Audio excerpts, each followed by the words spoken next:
मजूरी कम थी और अनाज महंगा। सारा घर एक ही कंबल ओढ़कर सर्दियों के दिन काटता था और वह कंबल भी फटकर तार-तार रह गया था। पूरे एक वर्ष से वह इस विचार में लगा हुआ था कि दूसरा कंबल मोल ले। मन मार मार कर उसने 3 रुपए जमा किए थे और 5 रुपए गांव वालों पर आते थे। एक दिन उसने अपनी पत्नी से कहा, रमा, मैं 5 रुपए गांव वालों से उगा कर लाता हूँ। कितने दिन हो गए, देने का नाम ही नहीं लेते। देखो जी, अगर पैसे मिल जाए तो कंबल जरूर लेते आना। भला इतनी ठंड में एक ही कंबल ओढ़ कर सोना पड़ता है, वो भी फटा हुआ। वह घर से चला और एक किसान के घर जा पहुंचा। किसान तो घर में नहीं था। उसकी पत्नी ने कहा, हरिया, इस समय रुपए मौजूद नहीं, फिर दे दूंगी। फिर वह एक बनिए के घर पैसे उधार मांगने बोला। हम ऐसे कंगालों को उधार नहीं देते। कौन पीछे पीछे फिरे? जाओ अपना रास्ता देखो। वह निराश होकर घर की तरफ चल पड़ा और रास्ते में सोचने लगा, कितने आश्चर्य की बात है, मैं सारा दिन काम करता हूँ, उस पर भी पेट नहीं भरता। चलते समय रमा ने भी कहा था कि कंबल जरूर लेकर आना। अब क्या करूँ, कोई उधार भी नहीं देता। हे भगवान। वह सोचता हुआ मंदिर के पास आ गया। उसने देखा कि जमीन पर कोई आदमी पड़ा है। लगता है किसी ने इसके वस्त्र छीन लिए हैं, पर मुझे क्या मतलब। ऐसा ना हो इस झगड़े में पड़ने से मुझ पर कोई आपत्ति खड़ी हो जाए। वह थोड़ी दूर गया था कि उसके मन में विचार आया, मैं कितना निर्दयी हूँ, कहीं ये बेचारा भूखा न मर जाए। कितने शर्म की बात है कि मैं उसे इस दशा में छोड़कर आ गया। वह वापस उस आदमी के पास आ गया और बोला, यह गमछा लो और मेरे साथ चलो।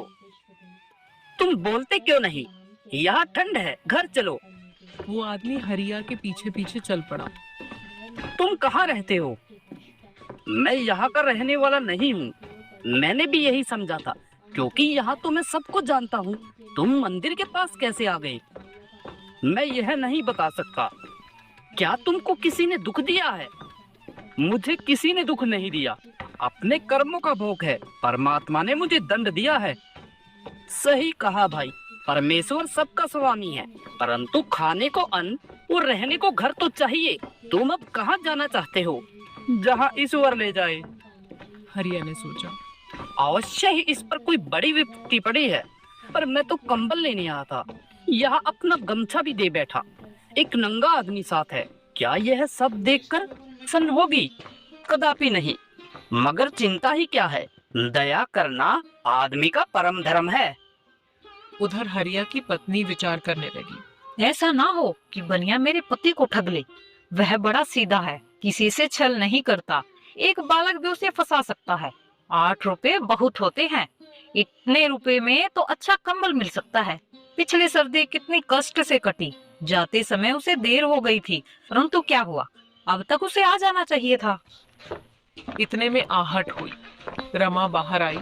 उसने देखा कि हरिया है और उसके साथ एक आदमी है। हरिया का गमछा उसके गले में पड़ा है। उसने समझा कोई ठग है। रमा, यदि भोजन तैयार हो तो ले आओ। रमा झलकर राख हो गई और कुछ न बोली, चुपचाप वहीं खड़ी रही। क्या बात है, भोजन नहीं बनाया? हाँ, बनाया है, परंतु तुम्हारे लिए नहीं। तुम तो कंबल लेने गए थे, मगर यह क्या किया, अपना गमछा भी दूसरों को दे दिया। इस ठग को कहाँ से लाए हैं? यहाँ कोई लंगर थोड़ी चलता है। रमा, अब बस भी करो। बिना सोचे समझे किसी को बुरा कहना उचित नहीं है। पहले पूछ तो लो कि यह कैसे आया। पहले यह बताओ कि रुपए कहाँ फेंक कर आई? यह लो अपने 3 रुपए। गांव वालों ने कुछ नहीं दिया। अब जल्दी से भोजन लगा दो, मुझे बहुत भूख लगी है। मेरे पास दुनिया भर के नंगे बच्चों के लिए भोजन नहीं है। फिर वही बात, पहले इससे पूछ तो लो कि यह क्या कहता है। बस बस, पूछ चुकी हूँ। मैं तो विवाह करना ही नहीं चाहती थी, तुम तो घर खो हो। हरिया ने बहुत समझाया, पर वह एक न मानी और घर से बाहर जाने लगी। पर रास्ते में ही रुक गई और पति से बोली, अगर भला मानस होता तो नंगा न होता। भला तुम्हारी भेंट इससे कहाँ हुई? यही तो मैं तुमको बतलाना चाहता हूँ। यह गांव के बाहर मंदिर के पास नंगा बैठा था। भला विचार तो कर, यह मौसम बाहर नंगा बैठने का है। वो तो मैं पहुंच गया, नहीं तो क्या जाने यह मरता या जीता। हम क्या जानते हैं कि इस पर क्या विपत्ति पड़ी है। मैं अपना गमछा पहनाकर इसे यहाँ ले आया। देखो रमा, क्रोध मत करो, क्रोध पाप का मूल है। एक दिन हम सबको यह संसार छोड़कर जाना है। रमा कुछ कहना चाहती थी, पर उस आदमी को देखकर चुप हो गई। वह आंखें बंद करके घुटनों पर हाथ रखे मौन धारण के स्थिर बैठा था। रमा ने भोजन लाकर उसके सामने रख दिया और बोली, यह लीजिए, खाइए। रमा की यह बात सुनकर आदमी हंसा। तुम हंसे क्यों और कहाँ से आए हो? मैं यहाँ का रहने वाला नहीं हूँ। तो फिर मंदिर के पास किस प्रकार पहुँचे? कुछ नहीं बता सकता। क्या किसी ने तुम्हारा माल चुरा लिया? किसी ने नहीं, परमेश्वर ने मुझे दंड दिया है। क्या तुम वहाँ नंगे बैठे थे? हाँ, मैं ठंड के मारे कांप रहा था। हरिया ने मुझे देखकर दया की और अपना गमछा देकर मुझे यहाँ ले आया। तुमने तरस खाकर मुझे भोजन खिला दिया। भगवान तुम दोनों का भला करे। रात को जब रमा अपने पति के पास जाकर लेटी तो बातें करने लगी। सुनते हो? हाँ, बोलो रमा। वह आदमी अच्छा मालूम होता है, पर अपना पता क्यों नहीं बतलाता? क्या जानूं, कोई कारण होगा। अनाज तो खत्म हो गया, कल भोजन कहाँ से करेंगे? शायद पड़ोसी से मांगना पड़े। रमा, जिएंगे तो अनाज भी कहीं से मिल ही जाएगा। हम औरों को देते हैं, पर हमको कोई नहीं देता। हरिया ने इसका कुछ उत्तर नहीं दिया और मुंह फेर कर सो गया। प्रातः काल हो गया। रमा पड़ोसिन से अनाज मांगने गई थी। अजनबी आदमी भूमि पर बैठा आकाश की ओर देख रहा था, परंतु उसका मुख अब प्रसन्न था। देखो भाई, पेट रोटी मांगता है और शरीर वस्त्र। आदमी को काम अवश्य करना चाहिए।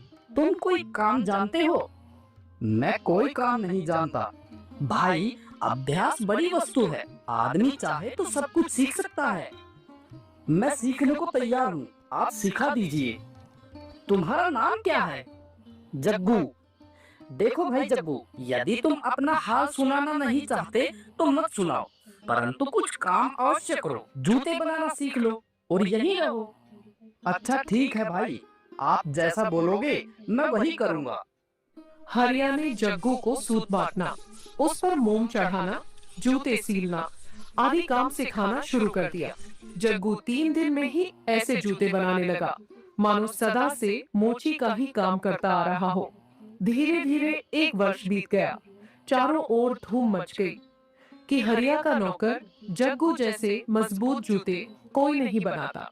हरिया के पास बहुत काम आने लगा और उसकी आमदनी बढ़ गई। एक दिन हरिया और जग्गू बैठे काम कर रहे थे कि एक गाड़ी आई।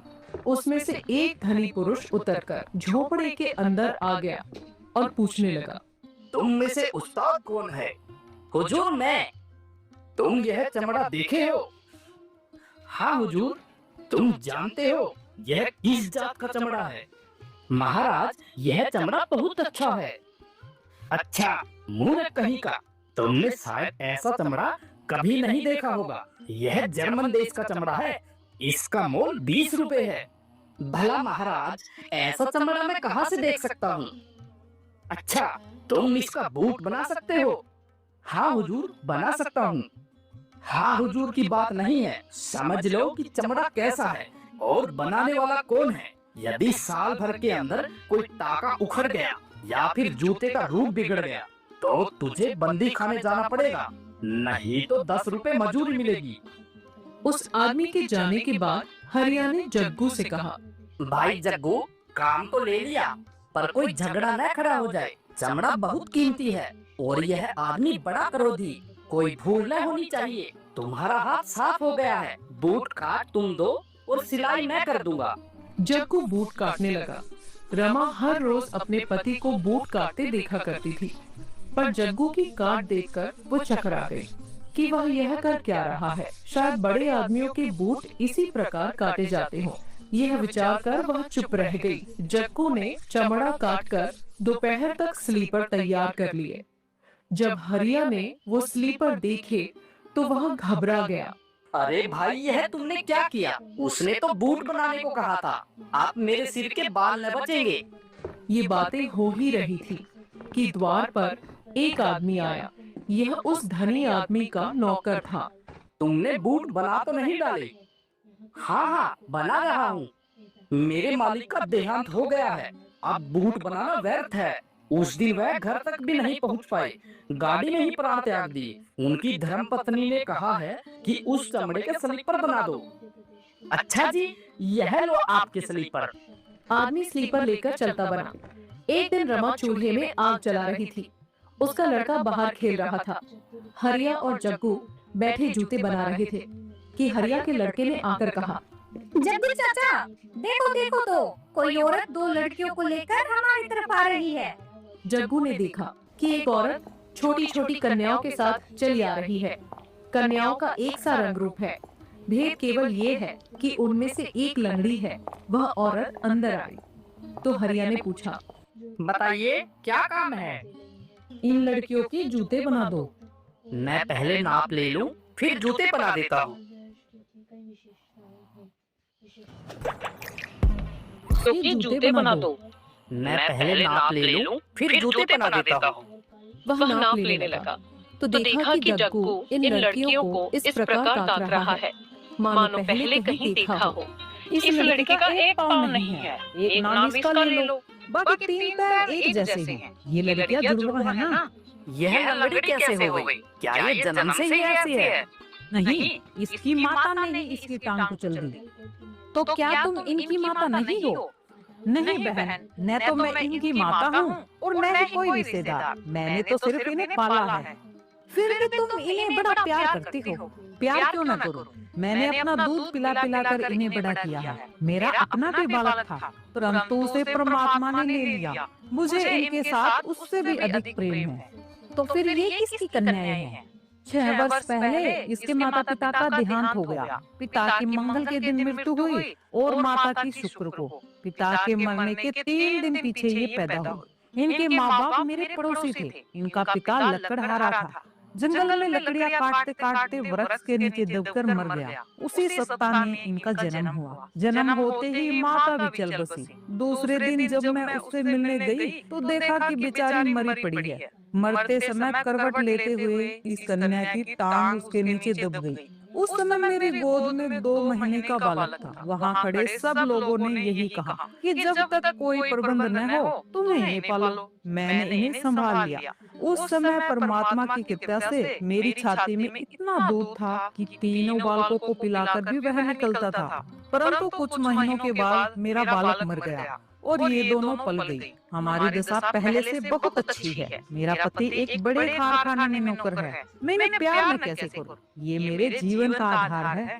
सच कहती हो बहन, आदमी माता पिता के बिना जी सकता है, परंतु ईश्वर के बिना नहीं।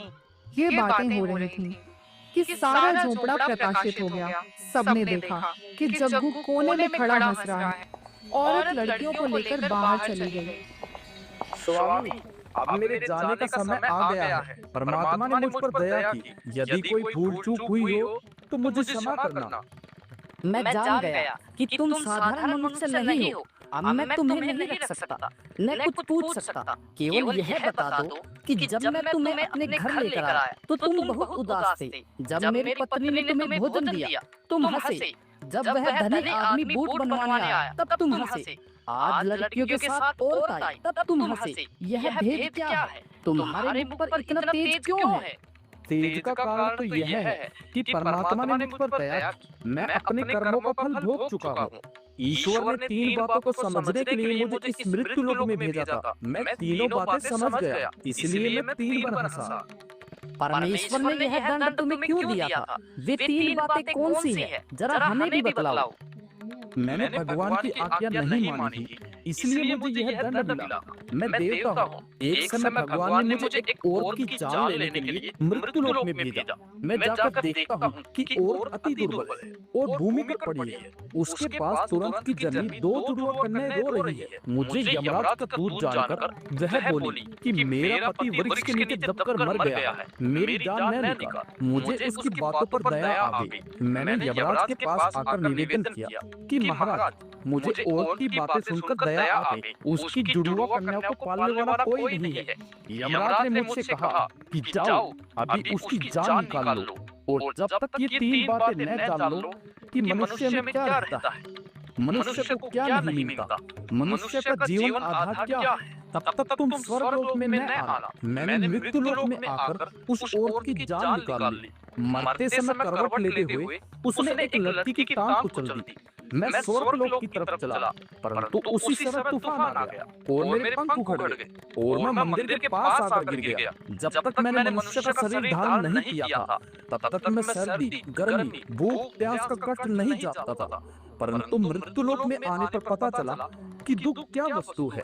जब तुम मुझे घर लाए तो रमा का चेहरा गुस्से से लाल था, परंतु जब वह दयालु होकर भोजन लाई तो उसके मुख की कठोरता जा चुकी थी। तब मैंने समझा कि मनुष्य में प्रेम है, इसलिए मैं पहली बार हंसा। उसके कुछ वर्ष बाद वह धनी मनुष्य बूट बनवाने आया। उसे देखकर मैं इस कारण हंसा कि बूट तो 1 वर्ष के लिए बनवाता है और यह नहीं जानता कि संध्या होने से पहले मर जाएगा। तब मुझे